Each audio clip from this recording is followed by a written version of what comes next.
නමෝ තස්ස භගවතෝ අරහතෝ සම්මා සම්බුද්දස්ස 12 පාඩම කාමාවචර කුසල් සිත් 8 යම් කිසිවෙකුගේ సంతානෙහි ඇතුවහොත් ඒ තැනැත්තාගේ సంతානෙහි අනාගතයේ ඉෂ්ට විපාක ඇති කරන්නා වූ සිත්වලට කුසල් සිත්යයි කියනු ලැබේ.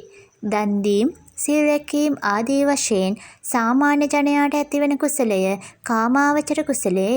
ශ්‍රද්ධාව බලවත් වීම, රිසිසේ දාන වස්තුන් ලැබී, ප්‍රියපතිග්‍රාහකයන් ලැබීම ආදියෙන් ඒ කුසල චිත්තය සෝමනස්යන්ගෙන් යුක්තවද, ඒවා නොලත් අවස්ථාවලදී උපේක්ෂාවෙන් යුක්තවද ඇතිවේ.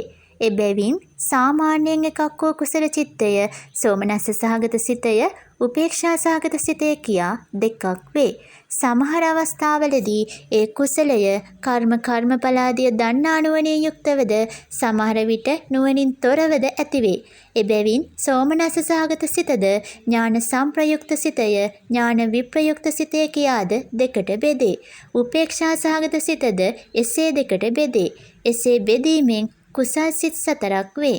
ඒ 4න් එක එකක් නැවත සංස්කාර බෙහෙදයෙන් දෙකට බෙදේ. එසේ බෙදීමෙන් කාමාවචර කුසල් සිත් 8ක් වේ. සෝමනස්ස සහගත ඥාන සංප්‍රයුක්ත අසංස්කාරික සිතය, සෝමනස්ස සහගත ඥාන සංප්‍රයුක්ත සසංස්කාරික සිතය, සෝමනස්ස සහගත ඥාන විප්‍රයුක්ත අසංස්කාරික සිතය, සෝමනස්ස සහගත ඥාන විප්‍රයුක්ත සසංස්කාරික සිතය, උපේක්ෂා සහගත ඥාන සංප්‍රයුක්ත අසංස්කාරික සිතය, උපේක්ෂා සහගත ඥාන සංප්‍රයුක්ත සසංස්කාරික සිතය, උපේක්ෂා සහගත ඥාන විප්‍රයුක්ත අසංස්කාරික සිතය, උපේක්ෂා සහගත ඥාන විප්‍රයුක්ත සසංස්කාරික සිතය යන මේ 8 කාමාවචර කුසල චිත්තයෝය. මේ කාමාවචර කුසලයට මහා කුසලයයිද කියනු ලැබේ.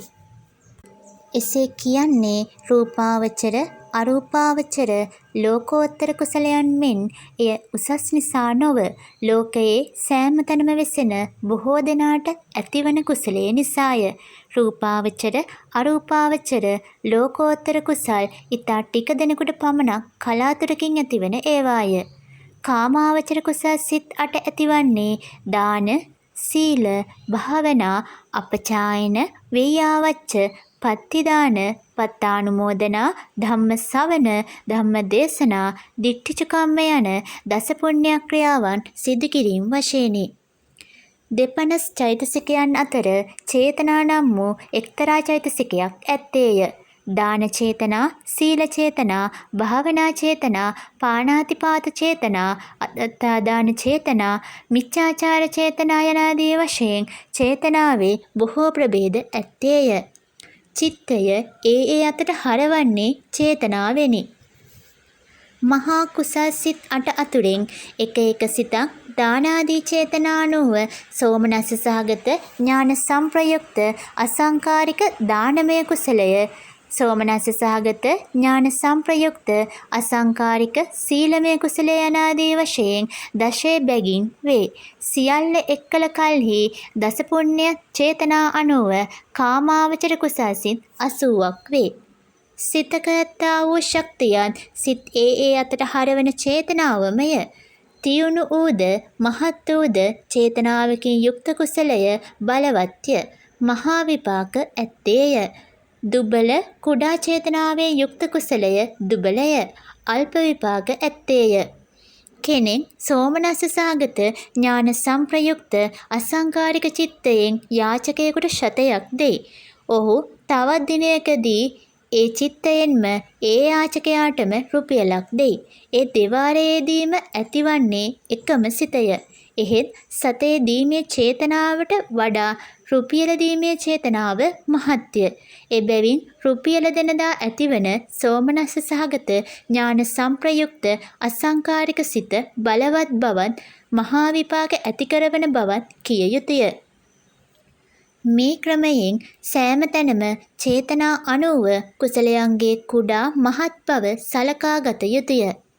කුසලයක් උසස් වීමට බලවත් වීමට ඇත්තා වූ ප්‍රධාන කරුණ ඥාන සංප්‍රයුක්ත වීමය.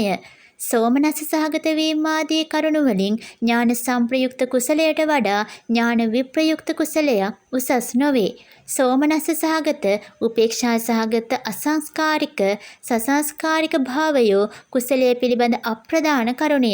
සාමාන්‍යයෙන් කියන කල්හි උපේක්ෂා සහගත කුසලයට වඩා සෝමනස්ස සහගත කුසලයේද, සසංකාරික කුසලයට වඩා අසංකාරික කුසලයේද උසස්ය කියනු ලැබේ. ඥාන විප්‍රයුක්ත කුසලයක් කිනම් කරුණකින්වත් ඥාන සංප්‍රයුක්ත කුසලයට වඩා උසස් නොවේ.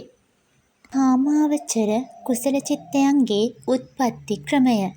සොම්නසින් යුක්තව, කම්පල දන්නා නුවණින් යුක්තව, කාගේවත් මෙහෙයීමක් නැතිව දන් දීම ආදිය කිරීමේදී සෝමනස්ස සහගත ඥාන සංප්‍රයුක්ත අසංස්කාරික සිත උපදී.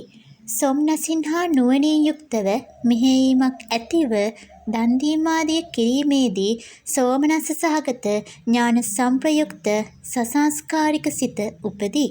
සොම්නසින් පමණක් යුක්තව නුවණින් යුක්ත නොවි කෙනෙකුගේ මෙහෙයවීමක්ද නැතිව දන් දීම ආදිය කිරීමේදී සෝමනස්ස සහගත ඥාන විප්‍රයුක්ත අසංස්කාරික සිත උපදී. සොම්නසින් යුක්තව නුවණින් තොරව මෙහෙයවීමකින් දන් දීම ආදිය කරන කල්හි සෝමනස්ස සහගත ඥාන විප්‍රයුක්ත සසංස්කාරික සිත උපදී. සොම්නසක් නැතිව මධ්‍යස්ථතාවයෙන් යුක්තව කියන ලද පරිදි කිරීමේදී උපේක්ෂා සහගත කුසල් සිත් 4 ඇතිවන සැටි සලකා ගත යුතුය.